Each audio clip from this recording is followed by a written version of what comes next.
आपका मेरे चैनल पर बहुत बहुत स्वागत है। और आज जो है हम देखेंगे जो क्लास 10th का जो मैथ का लेक्चर, इसमें हम देखेंगे गुणनखंड। ठीक है, इसमें हम देखेंगे कि जो दो घात के हमारे समीकरण होते हैं या फिर उसको बोल सकते हैं बहुपद बोल सकते हैं, जो हमारे दो घात के बहुपद होते हैं और तीन घात के होते हैं, उनका हम गुणनखंड कैसे करेंगे।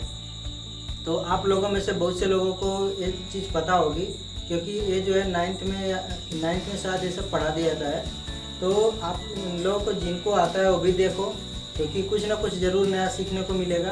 और जिनको नहीं आता है वो तो ज़रूर ही देखें इसको। तो चलिए शुरू करते हैं। इसमें हम सीधे क्वेश्चन लेकर के आपको समझाते हैं, ठीक है, क्योंकि जो थ्योरी वाला पार्ट है उससे हम अगर समझाएंगे तो काफ़ी लोगों को नहीं समझ में आएगा, इसलिए हम एक क्वेश्चन लेकर के, सवाल लेकर के इसको देखते हैं। तो इसमें मैं एक सवाल लेता हूँ कुछ इस तरह का, x²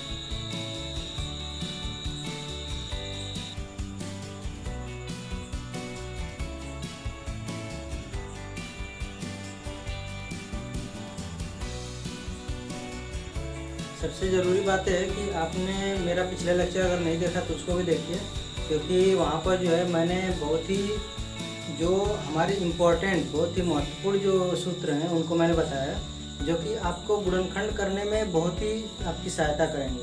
और काफ़ी बार क्या होता है कि उसी पर सीधे के सीधे क्वेश्चन जो भी सवाल होते हैं वो रख देते हैं, बस थोड़ा सा वो दिखने में अलग सा होता है, लेकिन हम थोड़ा सा कुछ पद को इधर उधर करते हैं तो पूरा जो है उसी सूत्र पे हो जाता है।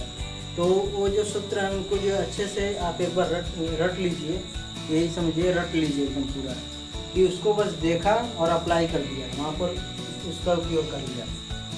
तो चलिए इसका देखते हैं कि गुणनखंड हम कैसे करेंगे। तो इसको मैं एक सवाल लेकर के समझा रहा हूँ। सपोज मान लीजिए कि ये है सवाल आपका x² धन 7x धन 12 है, ठीक है। मुझे इसका गुणनखंड करना है, तो मैं इसको इसका गुणनखंड कैसे करूँगा।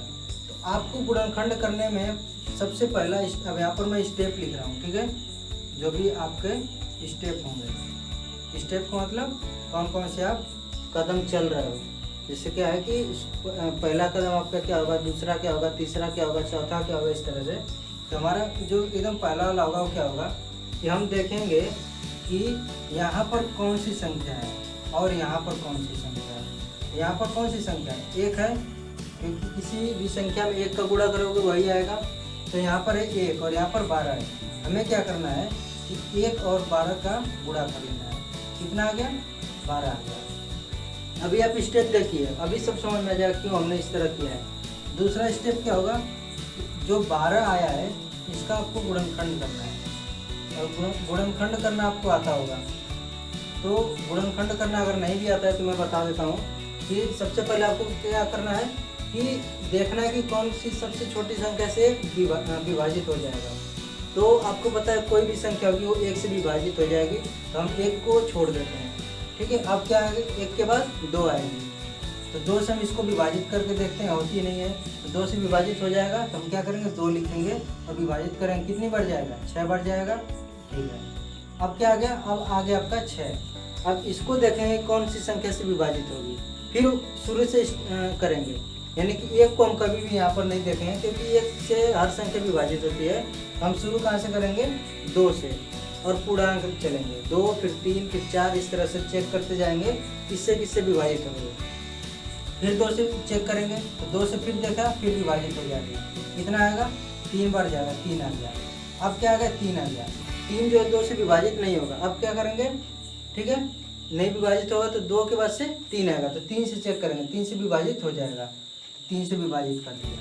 अब क्या आ गया, जब 1 आ गया बस यहीं पर हम छोड़ देते हैं, और इसका मतलब ये हो गया कि 12 का गुणनखंड क्या हो जाएगा, 2 गुणे 3। और गुणनखंड करने का मतलब इस तरह ये होता है कि ये जो भी संख्याएं हैं अलग अलग, इन सब का हम गुणा करेंगे तो ये वाली संख्या हमें मिल जाएगी। जो 12 है इन सब का गुणा करने पर मिल जा रही है, ठीक है। इतना समझ में आ गया। हमारा एक पहला स्टेप क्या था कि यहाँ पर जो है दोनों संख्या इनको गुणा करेंगे, और फिर दूसरा स्टेप क्या होगा कि जो भी आएगा इनका गुणा करने पर कितना है, 12 है, उसका क्या करेंगे, हम गुणनखंड करेंगे। और गुणनखंड करने पर इस तरह 2 गुणे 3 आ रहा है, ठीक है। अब तीसरा स्टेप हमारा क्या होगा कि हम देखेंगे कि यहाँ पर कौन सा संख्या है, हमने देखा कि यहाँ पर 7 है। तो अब मेन जो हमारा जो टेक्निक है, जो दिमाग लगता है, यहीं पर लगता है। अब हमें क्या करना है कि हमको 7 को कुछ इस तरह लिखना है, 2 संख्या का योग लिखना है, 2 संख्या का योग लिखना है। और वो ऐसी संख्या होनी चाहिए जिनका गुणा करना है। मान लिया कि वो कौन कौन सी संख्या ए है और एक है बी है, ठीक है। 2 संख्या के योग मान लिया ए और बी है, तो यानी कि ए और बी इन दोनों को जोड़ने पर कितना आना चाहिए? 7 आना चाहिए, ठीक है। और क्या होना चाहिए? वही दोनों संख्या को हम गुणा करें तो हमारा ए जितना गुणा करने पर आया था, 1 गुणे 12 आया था, यानी 12 जो आया था वो आना चाहिए। यानी ए गुणे बी करेंगे तब ये 12 आना चाहिए। सेम संख्या है, ए है ए, बी है बी, दोनों संख्या को जोड़ा तो 7 है और दोनों संख्या को गुणा किया तो 12 है। तो अब इसी में से हमको निकालना होता है, चेक करना होता है कि कौन कौन सी 2 संख्याएं बन रही हैं, ठीक है। तो अब यहाँ पर आपके पास कोई ऐसा चीज़ नहीं है कि हम 2 को ले लिए तो 2 को, इस 2 को ले लिए और इस 2 को ले लिए तो 3 को नहीं ले सकते हैं, ऐसा नहीं है। अगर आपने एक 2 को लिया है तो आपको ये क्या लेना पड़ेगा? ये पूरा 6 लेना पड़ेगा, ठीक है। क्यों? क्योंकि हमें क्या चाहिए? गुणा चाहिए। गुणा करने पर कितना चाहिए? 12 चाहिए। और इसमें से एक भी संख्या आप निकाल दोगे तो कभी भी गुणा करोगे तो 12 नहीं आएगा, ठीक है। तो हमें जब गुणा चाहिए 12 तो हमें पूरी संख्या लेनी पड़ेगी। पूरी संख्या लेने का मतलब, अगर आपने इधर एक संख्या ले लिया 2 तो इधर ले लिया 2 गुणे 3, 6 ले लिया। एक संख्या मान लो ले लिया 2 गुणे 2 ले लिया, यानी 4 ले लिया, तो दूसरी संख्या 3 ले लिया। तो हम इसमें देखें कौन कौन से हमारे ऐसे अलग अलग समूह बन रहे हैं जो 2 संख्या जो मिल करके एक ये वाला आपका समीकरण को संतुष्ट कर रही है और एक ये वाले को। इसमें हम कितने बना सकते हैं? इसमें क्या करेंगे? एक पहले 2 ले लिया तो दूसरी संख्या क्या हो जाएगी? 2 गुणे 3 6 हो जाएगी, ठीक है। दूसरा क्या है ऑप्शन हमारे पास? 2 गुणे 2 ले लिया तो 4 हो जाएगी और ये 3 बचेगी, ठीक है। एक तीसरा ऑप्शन क्या होगा कि 2 गुणे 3 ले लिया, यानी कि 6 ले लिया और एक 2 बचा, तो फिर यही रिपीट हो रहा है, 2 6 6 2। मतलब ये क्या बोलते हैं कि यहाँ पर 2 और इधर 6 इधर है, इधर 6 2, तो बात वही है, क्योंकि जोड़ेंगे तब भी वही आएगा, इन दोनों का गुणा करेंगे तब भी वही आएगा। तो हमारे पास बस 2 ही कॉम्बिनेशन मिल रहा है, 2 ही समूह ऐसे मिल रहा है। क्योंकि फिर अब दूसरा वाला आप चेक करोगे तब क्या होगा कि एक बार 3 इधर आ जाएगा और एक इधर 4 आ जाएगा, तो ये दोनों रिपीट हो रहे हैं, यहाँ पर ये दोनों दोहरा रहे हैं। हमें बस एक ही वाला कॉम्बिनेशन। अब इसमें से देखिए कौन कौन सा इन दोनों को संतुष्ट कर रहा है। तो 2 और 6 का पहले लिया तो 2 और 6 7 नहीं होगा, 2 गुणे 6 12 हो जाएगा, लेकिन 7 नहीं हो रहा है। फिर दूसरा लेंगे 4 और 3 तो 4 धन 3 7 हो जाएगा, 4 गुणे 3 12 हो जाएगा। यानी कि हमारा क्या हो गया? 7 को हम इस तरह लिखेंगे 4 धन 3। बस आपका पूरा समीकरण हल हो गया है। पूरा मेहनत यहीं पर है, इसी को निकालने में होती है, बाकी जो आपका सब हल हो जाता है। उसके बाद हमारा चौथा स्टेप क्या होगा? बस इसी समीकरण को लिखो होगा यहाँ पर x² धन, अब जो 7 है उसको लिख लो 4 धन 3 और 12 x है और धन 12। अब क्या करना है? इनका जो अलग अलग कर लो इस तरह से, x² धन 4x धन 3x धन 12। अब x को कॉमन ले लिया, क्या बचेगा? x धन 4 और इसमें से क्या कॉमन आएगा? देखना पड़ेगा कि कौन सा आपका कॉमन आ रहा है। दोनों में उभयनिष्ठ कौन है हमको देखना पड़ेगा। इसमें क्या उभयनिष्ठ है? x है, x को बाहर ले लिया, क्या बचेगा? x धन 4। फिर इसमें क्या देखेंगे? इसमें कौन सा कॉमन है यानी उभयनिष्ठ है, तो क्या लेंगे? 3 हमें उभयनिष्ठ मिल रहा है तो 3 को बाहर ले लिया, x धन 4 मिलेगा, ठीक है।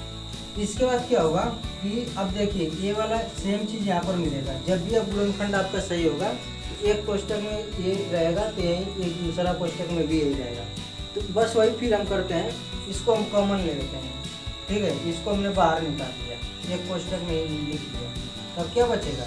आपका बच रहा x धन 3, इसको हम दूसरे कोष्टक में लिख देंगे x धन 3 और ये आपका गुणनखंड हो जाएगा। अब सब पूरा का पूरा खेल आपका प्रैक्टिस का है। जितना आप प्रैक्टिस करोगे उतना ही आपका कैलकुलेशन यहाँ पर जो भी आप गणना कर रहे हो, जो भी निकाल रहे हो इतना बड़ा में, वो सब छोटा हो जाएगा। आप देख करके बोल दोगे। जैसे मान लो कि मैंने बोला x² धन 6x धन 8। ठीक है, आप देख करके बोलोगे। इसका हो गया x धन 4 और x धन 2। ऐसे देख करके बोलोगे, बस थोड़ी सी प्रैक्टिस करनी होगी। ठीक है, आपको क्या ध्यान रखना है कि यहाँ पर ये जो संख्या है ये 8 और 1 का गुणा होगी कि जितना आएगी वही संख्या हमें यहाँ पर ऐसी दो संख्या लेनी जिनका जोड़ने पर क्या आना चाहिए, 6 आना चाहिए, और गुणा करने पर ये यहाँ पर जो संख्या रहेगी और ये जो इनका दोनों गुणा करने पर और उन दोनों संख्या गुणा करने पर बराबर आना चाहिए। बस यही चीज़ है। ठीक है, तो अब इसको मैं आपको एक चीज़ दिखाता हूँ कि जैसे जनरल फॉर्म बोलते हैं ना, एक जनरल फॉर्म वो कुछ इस तरह से होता है कि मान लो कि कुछ इस तरह से जनरल फॉर्म होता है आपका, जो आप ऐसे उसमें a b c कुछ भी रख दो हमेशा वो बनेगा। वो इस तरह होता है ax² धन bx धन c। ठीक है, जो भी आपका बहुपद होता है वो कुछ इसी तरह से हमेशा रहेगा। अब आप इसमें क्या करो, a की वैल्यू, b की वैल्यू, c की वैल्यू हमेशा कुछ भी रखो, कुछ चेंज करते रहो। बस यहाँ पर क्या होना चाहिए, a की वैल्यू 0 नहीं होनी चाहिए, नहीं तो द्विघात बहुपद नहीं रहेगा। ठीक है, आपको क्या करना है, a की वैल्यू 0 मत रखना और बाकी कुछ भी चेंज करते रहो। हमेशा क्या रहेगा, हमेशा जो है दो घात वाला बहुपद रहेगा। ठीक है, अब हमेशा दो घात वाला बहुपद रहेगा। तो जब एक दो घात वाला बहुपद है तो कुछ भी a b c की वैल्यू रखो, वो हमेशा आपको एक बहुपद देता रहेगा। ठीक है, तो इसको हमें सॉल्व करने का मेन चीज़ यही है। अब देखिए यहाँ पर क्या होता है कि हम इसको लिखते हैं ax² धन b को कुछ इस तरह लिखते हैं। मान लिया कि x धन y लिख लिया और इधर c लिख लिया। ठीक है, तो यहाँ पर जो हमारा मेन चीज़ होता है कि x धन y बराबर क्या होना चाहिए, b होना चाहिए, और x इंटू वाई बराबर क्या होना चाहिए, a इंटू सी होना चाहिए। बस यही ट्रिक है, इतनी इसको समझ लो। देखो, इन दोनों का जोड़ कितना आना चाहिए, b के बराबर, और इन्हीं दो संख्याओं का गुणा करने पर कितना आना चाहिए। ये जो बाहर वाली संख्या है, ये एक जो है, एक c जो बाहर वाला है और एक इधर a है। ठीक है, इनके बराबर, इन दोनों का गुणा करने के बराबर। इसका x का गुणा y में किया है और यहाँ पर a का गुणा c में किया है। बस इसी के बराबर आएगा और वो संख्या में x और y मिल जाएगी। यहाँ पर रखेंगे और अलग अलग हम जो क्या करेंगे उसमें से वैनिस्ट निकालेंगे, कॉमन निकालेंगे और इस तरह से सब सॉल्व हो जाएंगे। तो चलो ठीक है, बस आज के लिए बस इतना ही। अगले वीडियो में हम देखेंगे कि 3 घात वाले जो समीकरण होते हैं उनको कैसे हम सॉल्व करेंगे। ठीक है, और वहाँ पर मैं आपको एक अलग विधि बताऊँगा कि उसको कैसे सॉल्व करेंगे। कुछ इसी तरह की रहेगी, बहुत ही छोटी रहेगी। आप उसको एक बार प्रैक्टिस कर लोगे तो फिर उसको भी आप बहुत ही आसानी से सॉल्व करोगे। सपोज करो कि मैं कह रहा हूँ 3 घात के जो भी समीकरण होंगे उनको आप 3 से 4 लाइन में निपटा दोगे। ठीक है, तो चलो यार, अगर चैनल को सब्सक्राइब नहीं किया तो सब्सक्राइब कर दो और वीडियो को ज़रूर लाइक करो। Thank you guys, thank you so much for watching this video.